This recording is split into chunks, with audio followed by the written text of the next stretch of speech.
The cliff notes on our culture change, there are three major phases. First one is to identify where we want to go.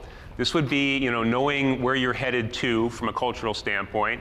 The second one is to assess where we were. And of course, the third part is to close the gap. The interesting thing is the characteristics that define a high-performing organization, generally the same in all of them. Now, there's some nuances, there's some twists. But when we looked across these models, what we came to appreciate is it wasn't so much about the model as it was about the fundamentals that were there.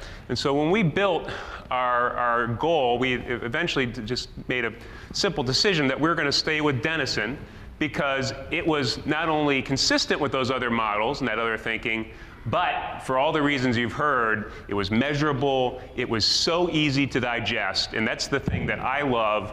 From the pointy-headed HR standpoint, when I sit down with a manager, it takes me about 3 minutes, and they fundamentally get it.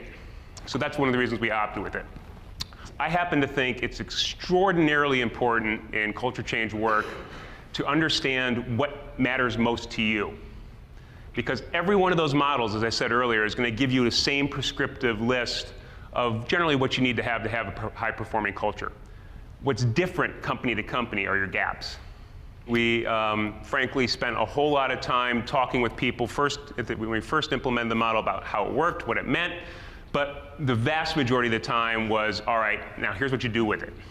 And it's encouraging to me to think that even in the face of really significant macroeconomic challenges, if you do this kind of work in a very disciplined fashion and stay to it, and don't take your eye off that ball, you can still achieve results on the culture change front, even in a 20,000 person global enterprise that's got a 100-year history, by just staying the course.